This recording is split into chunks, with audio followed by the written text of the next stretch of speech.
वो विषय है ना सुनने वाली प्रार्थनाओं के कारण।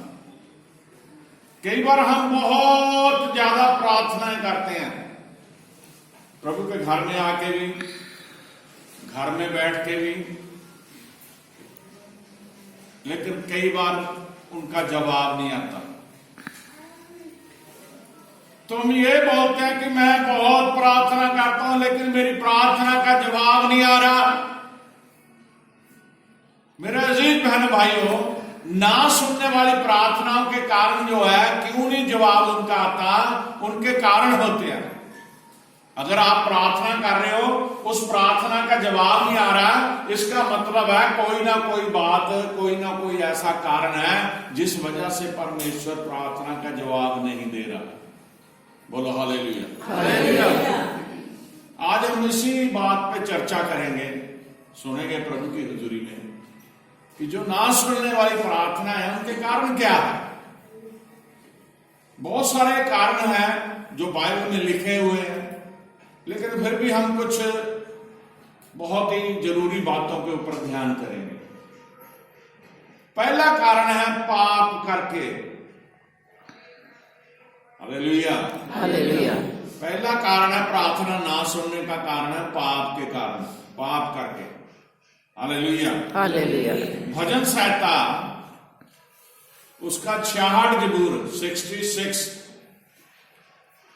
भजन संहिता 66 जबूर 66 जबूर की 18 आयत पढ़े जरा। यदि मैं मन में अनर्थ की बात सोचता तो यदि मैं मन में अनर्थ की बात सोचता प्रभु मेरी ना सुनता, तो प्रभु मेरी ना सुनता। हालेलुया। हालेलुया।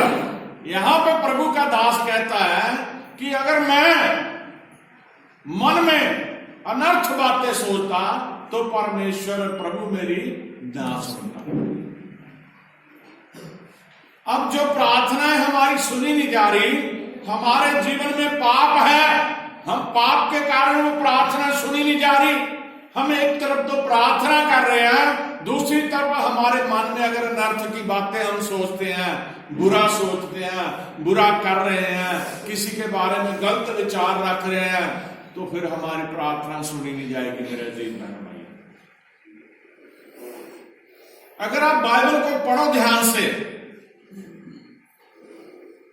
पहला राजा, दूजा राजा, पहला इतिहास, दूजा इतिहास, और राजाओं के वृत्तांत था उसमें।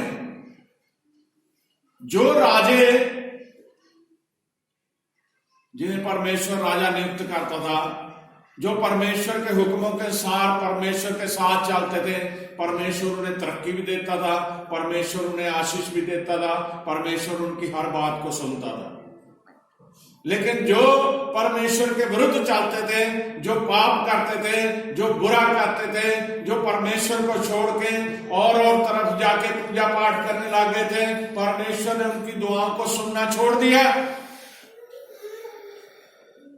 आप बाइबल पढ़ते हो, बाइबल में 10 कमांडमेंट्स जो मूसा नबी को परमेश्वर ने 10 हुक्म दिए, उसमें पहला हुक्म क्या है? सच्चा जीवित एक ही परमेश्वर है। हालेलुया। हालेलुया। उस परमेश्वर के सिवा किसी के आगे हमने सजदा नहीं करना। ये किसका हुक्म है? परमेश्वर का। और अगर हम उस हुक्म के ऊपर नहीं चलते तो हमारी प्रार्थना नहीं सुनी जाती।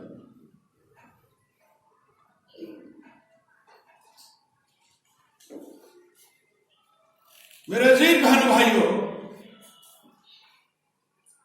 जब हम परमेश्वर के वचन के अनुसार अपना जीवन जीते हैं तो परमेश्वर हमारी दुआओं को सुनता है। और अगर हम परमेश्वर के वचन के साथ नहीं चलते तो हमारी दुआओं को नहीं सुनता। तो ना सुनने वाली प्रार्थनाओं में पहला कारण है पाप के कारण, और उसमें भजन संहिता 66 के 18 में लिखा, यदि मैं मन में अनर्थ की बात सोचता तो प्रभु मेरी ना सुनता। नीति वचन उसका 15 अध्याय,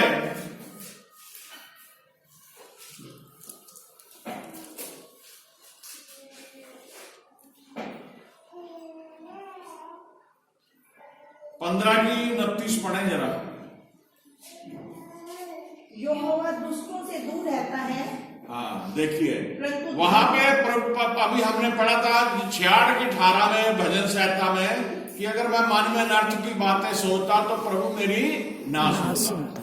यहाँ पे प्रभु का दास कहता है यहोवा दुष्टों से दूर रहता है परंतु धर्मियों की प्रार्थना सुनता है। परंतु धर्मियों की प्रार्थना सुनता है। बोलो हालेलुया, हालेलुया। जो दुष्ट लोग हैं यहोवा परमेश्वर उनसे दूर रहता है, और जो धर्मी है उनकी वो प्रार्थना सुनता है। अधर्मी कौन है? जिन्होंने तौबा करी, परमेश्वर को, प्रभु यीशु मसीह को अपना मुक्तिदाता उद्धारकर्ता ग्रहण करा, बपतिस्म लिया, और जो हर हफ्ते संगति में जाते हैं, जो अपने परिवार के साथ बैठ के प्रार्थना करते हैं, जो रोजाना परमेश्वर का वचन पढ़ते हैं, जो रोजाना परमेश्वर का डर अपने अंदर रखते हैं, किसी भी तरह के पाप में वो शामिल नहीं है, वो लोग धर्मी गिने जाते हैं। Hallelujah, hallelujah. यहोवा दुष्टों से दूर रहता है परंतु धर्मियों की प्रार्थना को सुनता है। हम अपने आप को चेक करें, अपने आप को देखें कि हम धर्मी हैं। दानियल के जीवन को देखिए, उससे क्या करा? शेरों के पिंजरे में डाल दिया गया। वो भूखे शेर रखे जाते थे, जो इंसान को जब सजा के तौर पे पिंजरे में डाला जाता और राजा की तरफ सजा मिलती थी तो वो गिरते, अभी जमीन पे भी नहीं गिरने देते थे इंसान को, सब खा जाते थे उसको फाड़। लेकिन दानियल धर्मी था, प्रार्थना करने वाला था, तीनों पहर दुआ करता था। जब उसे शेरों की मान में फेंका गया तो परमेश्वर ने क्या करा? शेरों के मुंह बंद कर दिए। कोई नुकसान नहीं हुआ उसे। अगर उसके जीवन में पाप होता, अगर वो पापी होता, अगर दुष्ट होता तो शेर उसे खा जाते। लेकिन वो परमेश्वर का चुना हुआ बच्चा था, वो विश्वासी था, वो धर्मी था, इसलिए शेरों के मुंह बंद परमेश्वर का। शद्रक मेशक अबेदनगो, तीन ऐसे नौजवान जिन्होंने वो 10 कमांडमेंट में जो पहला हुक्म था कि किसी परमेश्वर के सिवा किसी के आगे नहीं सजदा करना, वो उस बात पे कायम रहे। उन्होंने राजा की मूर्ति के आगे सजदा नहीं किया तो उन्हें क्या करा गया? धधके हुए भट्टे में ढाला गया। आग इतनी जलाई कि जिन्होंने फेंका था वो जल के मार गए। लेकिन वो धर्मी थे। जब उन्हें आग में डाला गया तो यीशु मसीह वहां, परमेश्वर ने अपना आप को वहां भेज के उनको बचाया। उनके लिखा, उनके बाल तक नहीं जले। आप देखिए आग के आगे बालों को करके देखिए, 1 मिनट लगता जल जाता, कोई सेक तक नहीं लगा उन्हें। क्यों हुआ ऐसा? क्योंकि वो धर्मी थे। हमारे अंदर हजारों कमजोरियां हैं, हमारे अंदर हजारों तरह की पाप भरे पड़े हैं, इसलिए हमारी प्रार्थना नहीं सुनी जाती। क्योंकि पाप के कारण, पहले कारण है पाप के कारण प्रार्थना नहीं सुनी जा सकती। यशायाह नबी की पुस्तक यशायाह उसका पहले ही अध्याय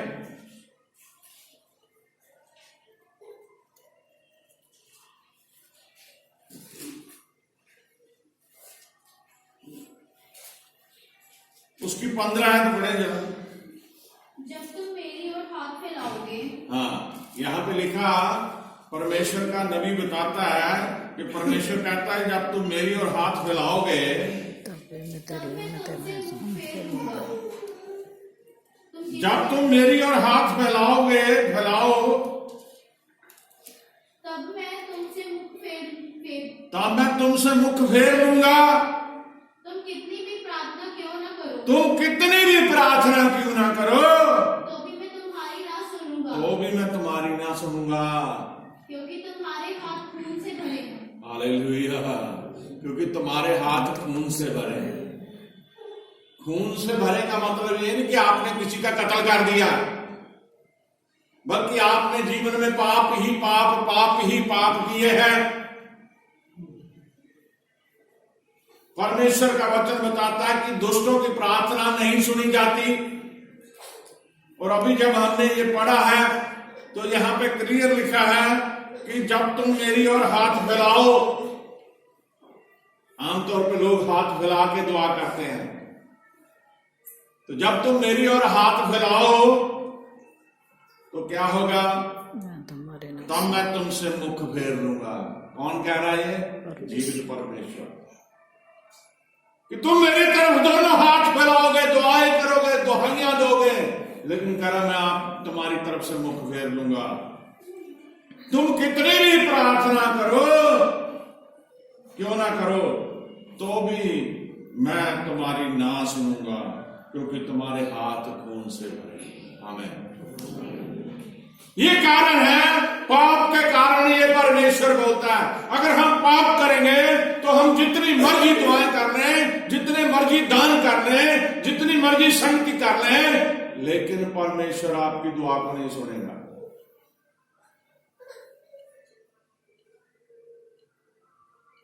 जब हम स्कूल में पढ़ते थे एक कहानी सुनाई जाती थी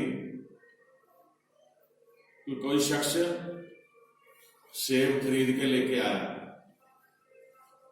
उसने उन्हें सजा के रख दिया टोकरी में, और उसमें एक दागी सेब को भी रख दिया। तो क्या हुआ, जो सही सेब थे उनको भी उसने खराब कर दिया, एक दागी ने दूसरों को भी खराब कर दिया। जिस समाज में हम रह रहे हैं वो पाप से भरा हुआ है, और अगर हम परमेश्वर के साथ नहीं चलेंगे तो हमारे ऊपर भी उसका प्रभाव पड़ेगा, हम भी पाप करेंगे। आज के युग में, आज के समय में लोग पैसे के लिए, लोग जीविका के लिए, लोग अपने पेट भरने के लिए, लोग अपने परिवार को चलाने के लिए हर पाप करने के लिए तैयार रहते हैं। इसी कारण संसार में पाप बढ़ा हुआ है, और इसी कारण परमेश्वर हमारी दुआओं को सुन नहीं रहा। Hallelujah, hallelujah, hallelujah. यशायाह नबी की पुस्तक 8 ले आए,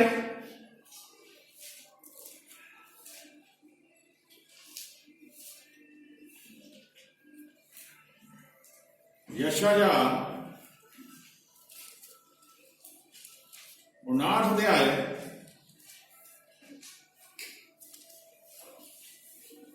उसकी 12 पढ़ो।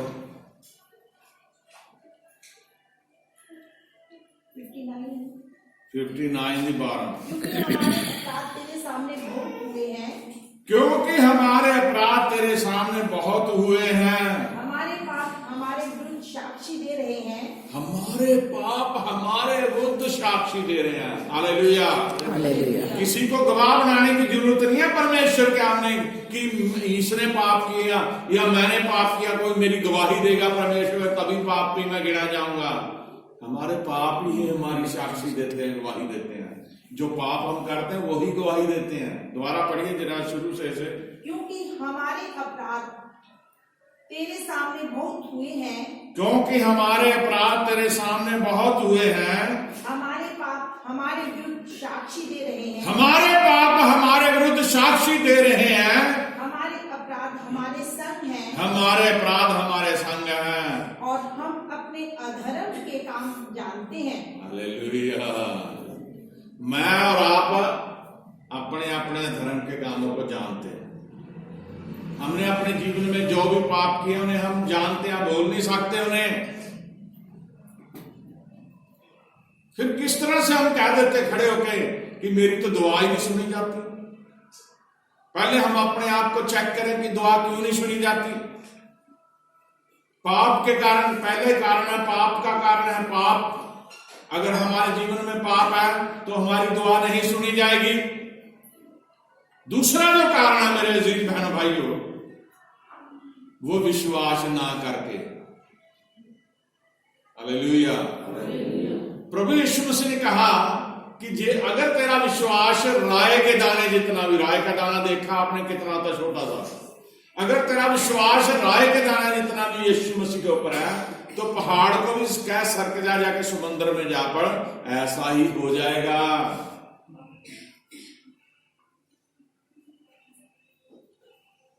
हम चर्च भी जाएं, हम दुआ भी करें, हम रोजे भी रखें, लेकिन अगर विश्वास ही नहीं करते तो सब कुछ व्यर्थ है। याकूब की पत्री उसका पहले अध्याय, याकूब उसका पहले अध्याय उसकी 6-7 आयत पढ़े, एक की 6-7। पर विश्वास से मांगे। हाँ देखिए, पर विश्वास से मांगे और कुछ संदेह ना करें, और कुछ संदेह ना करें, क्योंकि संदेह करने वाला समुद्र की लहर के समान है। संदेह करने वाला समुद्र की लहर के समान है। जिन्होंने देखा ना समुद्र, मूवी में, टीवी पे आपने बहुत बार देखी समुद्र की लहरें, लेकिन कईयों ने रियल में भी अगर समुद्र को देखा ना, जाके इस किनारे इसके गए हैं तो कैसे उसकी लहर आती है और किस तरह से वो लहर आके फिर वापस चले जाती है। इसी तरह परमेश्वर का वचन प्रभु के दास के जरिए हमें मिला है, पर विश्वास से मांगे और जो कुछ संदेह ना करें, क्योंकि संदेह करने वाला समुद्र की लहर के समान है जो हवा से बहती और उछलती है। हालेलुया। हवा जिधर को चलती है वो लहर को उसी तरफ को उछाल देती है, और जो लोग संदेह करते हैं, विश्वास नहीं करते, वो समुद्र की लहर की तरह ही है। हाँ जी आगे। जो हवा से बहती और उछलती है, ऐसा मनुष्य यह ना समझे कि मुझे प्रभु से कुछ मिलेगा। ऐसा मनुष्य ये ना समझे कि मुझे प्रभु से कुछ मिलेगा। क्योंकि वह व्यक्ति दो चित्ता है, और दो अपनी चित्ता सारी है, बातों में चंचल है। हमें दो चित्त वाले को कुछ नहीं प्राप्त होता। आम कहावत है कि 2 कश्तियों में पैर रखने वाले को बेड़ा पार नहीं होता। इसी तरह 2 चित्ते का भी कोई भी काम सिरे नहीं चढ़ता। जब हम विश्वास करेंगे तो विश्वास के द्वारा चमत्कार हमारे जीवन में हो जाएगा। हालेलुया।